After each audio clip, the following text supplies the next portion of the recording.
Oi, tudo bem? Nesse vídeo eu vou falar sobre a abdicação do trono de Dom Pedro I e o governo regencial.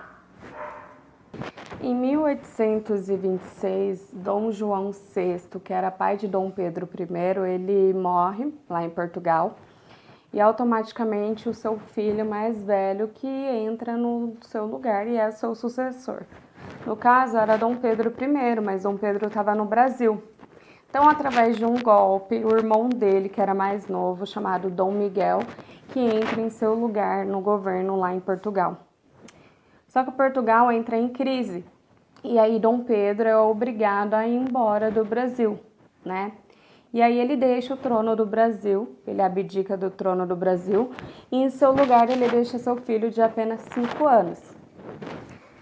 Na nossa Constituição de 1824, tinha uma lei no qual explicava que caso o imperador não pudesse governar o país, ele teria que colocar 3 pessoas em seu lugar, tá? E aí ele decide colocar essas 3 pessoas em primeiro momento, né, após ele ir para Portugal. Esse período é conhecido como regência trina, provisória, porque ainda ele não tinha escolhido efetivamente essas pessoas.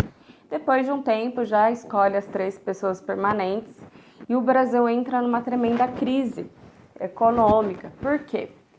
Bom, já é difícil uma pessoa governando, imagine 3, né? Uma pensando diferente da outra. Então, o Brasil teve essa grande crise, caiu totalmente a nossa moeda na época, desvalorizou. A exportação de produtos e importação também ficou super difícil, principalmente a exportação por causa dos altos impostos. A inflação aumentou muito, então impostos por produtos básicos. Começaram várias revoltas contra esse governo regencial.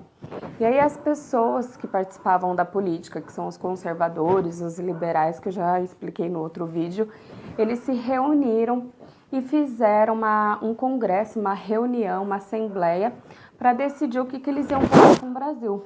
E aí é nesse período que vai ser feito o ato adicional na Constituição de 1824. Esse ato adicional, ele decidia colocar fim nessa regência trina e transformar ela em regência una, ou seja, uma pessoa só iria governar o Brasil, tá? Ela seria escolhida pela população e seria eleita para governar o país durante 4 anos. Além disso, eles também criaram assembleias legislativas provinciais para dar mais autonomia e liberdade e participação das províncias na política do Brasil, tá? Tudo isso para tentar diminuir a crise que o Brasil estava vivendo. Foi o padre Diogo Feijó, né, que governou o Brasil nessa regência una.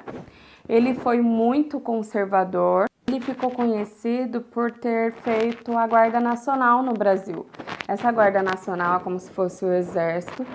E naquela época não tinha um processo seletivo para conseguir contratar as pessoas, né? Então era na obrigatoriedade que ele chamava as pessoas para compor essa Guarda Nacional. A gente vai ver que isso gerou várias revoltas, enfim.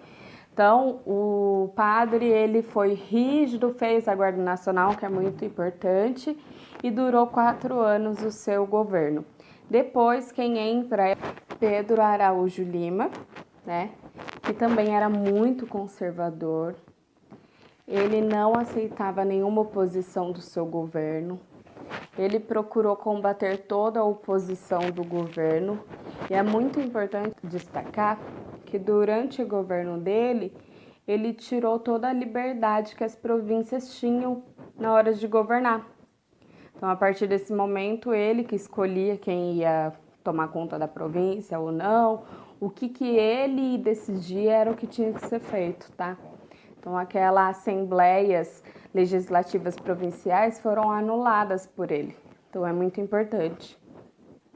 Nesse período, a população do Brasil não aceitou esse governo regencial, porque era muito rígido, mais uma vez não escutava a população mais carente, só a elite. Então a gente vai ver que teve várias revoltas, como a Sabinada, a Cabanagem, Revolução Farroupilha, né?